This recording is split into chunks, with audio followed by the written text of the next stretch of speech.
Beiping, a great Chinese city, is stirring in her sleep.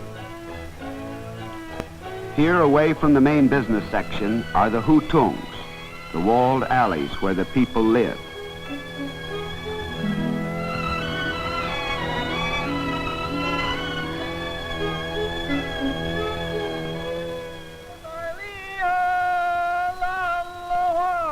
Early in the morning, as the city comes to life, the street peddlers and hucksters begin the day's work.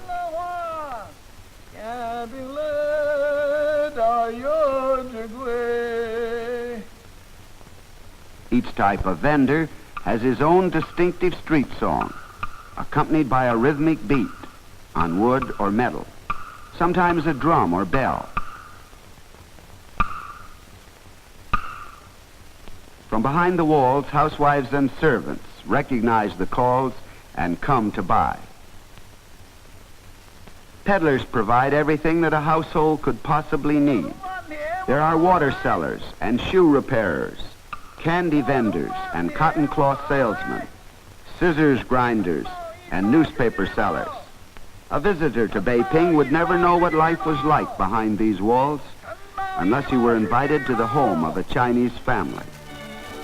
Who would guess that behind this wall there was a lovely garden where children were at play?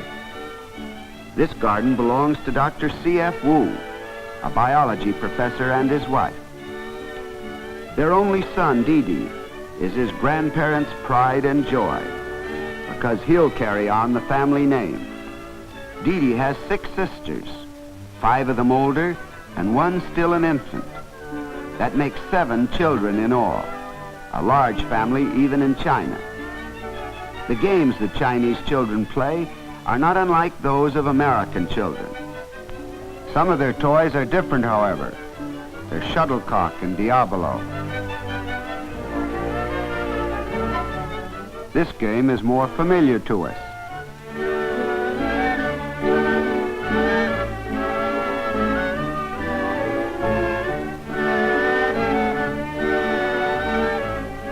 But children in China go to school too, if they're lucky.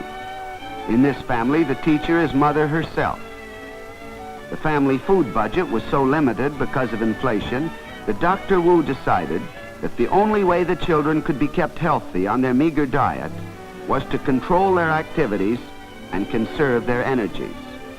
Since this could only be done by close supervision, Mrs. Wu decided to teach them herself.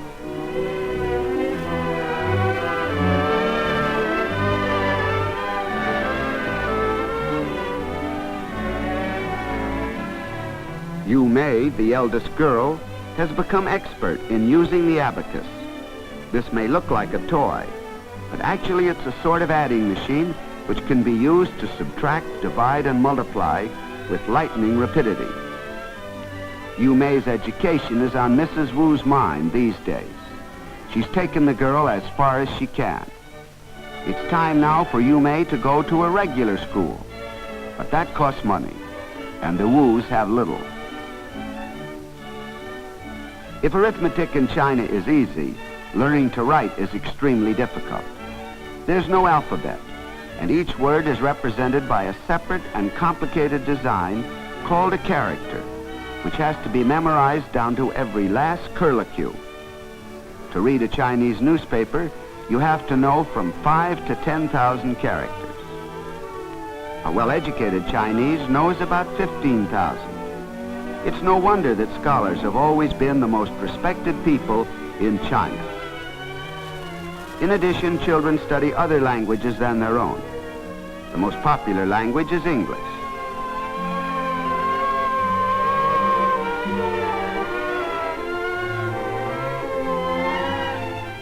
Mrs. Wu can't forget that she's a mother as well as a school teacher, and it's time now to prepare the baby's formula.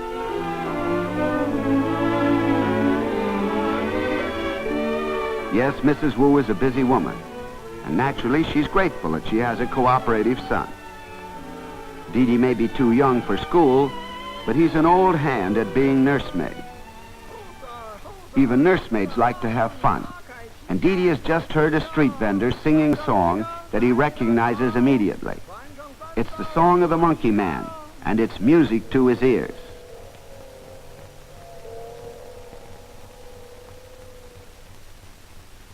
He can't wait to break the news to Mother, thereby throwing the classroom into a state bordering on chaos.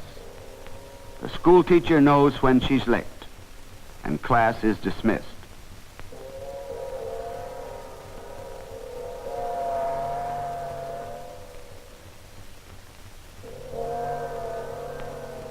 Monkeys are just as popular with the children of China as they are with children everywhere.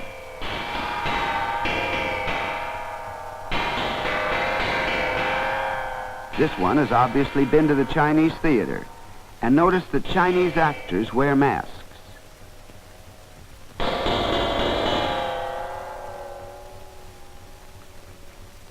Hosar, 孙大郎，打开西厢穿衣裳，穿上衣裳戴上帽，转上三枣耍一场。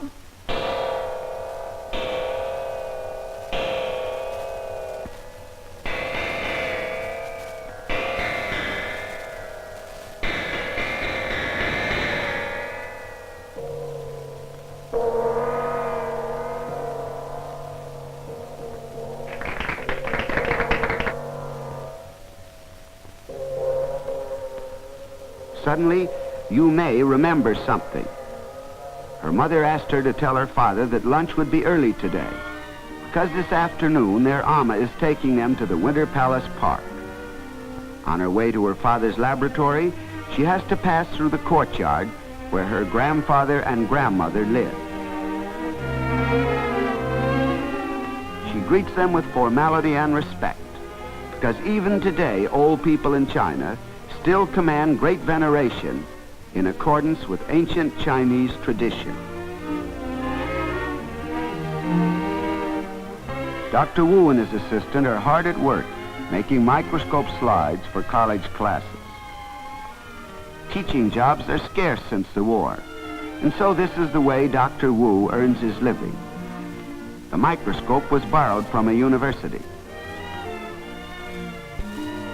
Dr. Wu gives his student assistant a place to live as part of his wages. Chinese students make great sacrifices to get an education.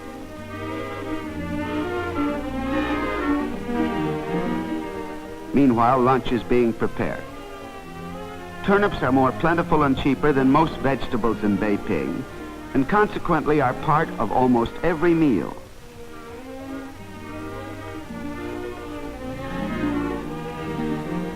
After being chopped, they're cooked over an old-fashioned coal range.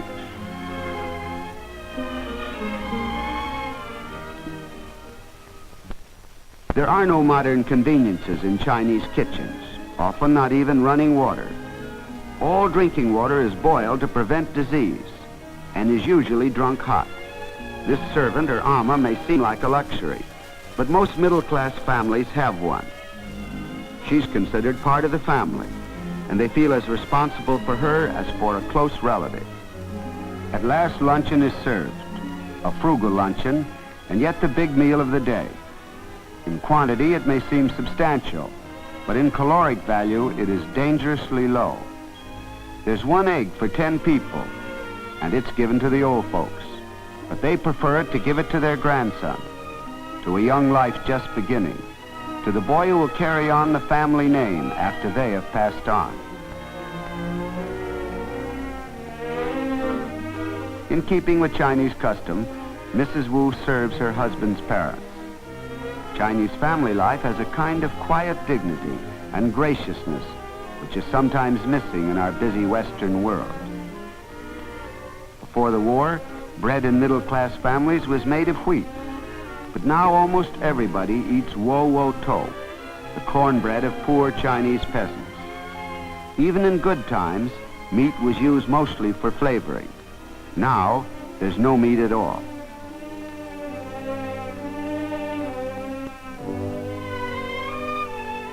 After lunch, the children go with their Amma to the Winter Palace. In pavilions and terraces along this artificial lake, Chinese poets once composed their songs, while courtiers and royal ladies laughed and played. Mrs. Wu had the girls' Ama take them on this trip to stimulate their interest in the historic past of their great nation.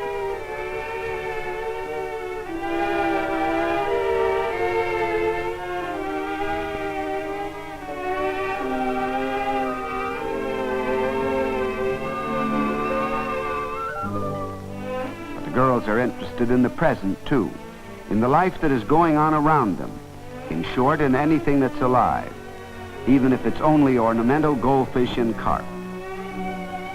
Curiously enough, some of these fish have been alive a good while. Some of them are almost a century old. Though they began life as the pets of emperors and princes, they have passed into the hands of the common people, reflecting in their way the story of China itself, ancient and modern.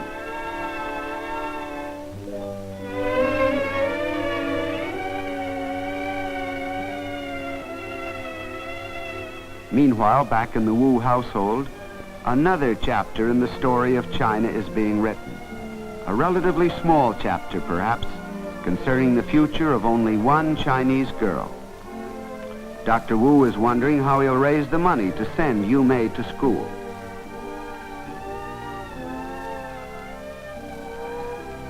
He considers selling his Phi Beta Kappa key and the fraternity key he received at an American university. They would hardly bring enough. Mrs. Wu has a better idea, her jewels. Most middle-class families in China had to part with their most cherished possessions in order to live during the war, and the Wus have only a few left. It's a big question. They may need these jewels later on to sell for food.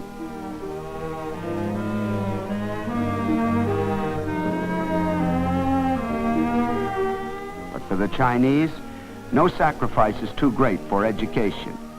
They prize it traditionally, but also because they realize its importance for their nation's future. They prize it in a way that we can never understand. We take it for granted. For them, it is something to be fought for. Bedtime comes very early for the girls, as part of Dr. Wu's plan for conserving their energy.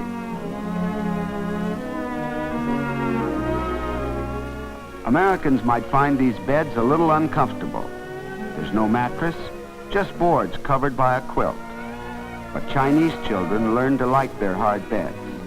In fact, some Chinese students who visit America complain about the softness of our beds and prefer to sleep on the floor. The mosquito netting is necessary in Beiping because the malaria mosquito still exists there. And now it's time for sleep. The next morning, firecrackers are set off to celebrate a holiday. It's Grandfather Wu's birthday, and a formal ceremony will be held. Seats of honor are set on each side of a table, where the historic figure of the god of long life adds his charm to the decoration. Long noodles wound into a pyramid symbolize long life, too. These noodles were made early in the morning by the Ama, and this is the way she did it.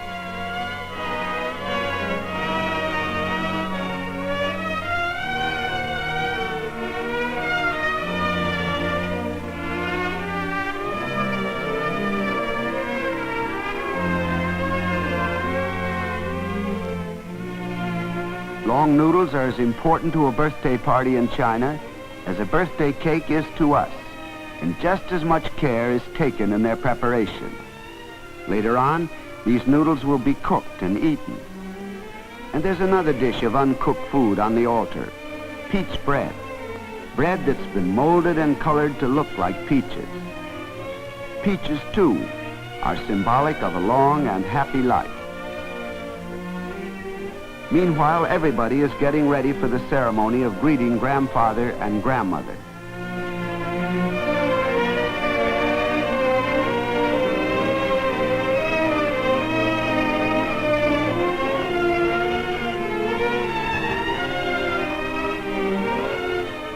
The Ama helps the younger girls fix their hair. Neat and well-groomed hair is important to Chinese women, and on festive occasions they always decorate it with flowers. Dee Dee is busy admiring a new pair of leather shoes, a change from the homemade cloth shoes he usually wears. At last the ceremony begins.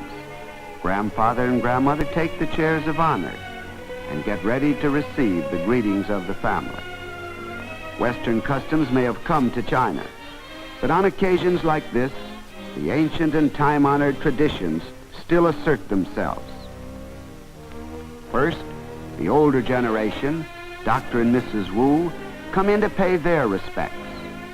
In the old days, they would have made the old-fashioned kowtow and bumped their heads on the floor. But today it is enough to bow respectfully. Grandmother was born at a time when women's feet were still bound. This custom has almost entirely died out today.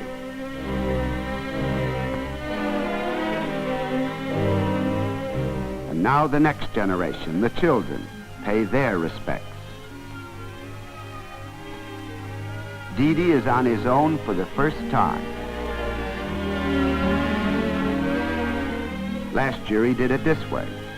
Even babies pay their respects on a grandfather's birthday. That afternoon, Grandfather, who was obviously in a holiday mood himself, decides to give the girls a treat. A treat in Beiping usually means an outing. The trip today will be to the Temple of Heaven, the most beautiful example of religious architecture in the whole of China, and another monument to man's belief in a power beyond himself, no matter what his creed.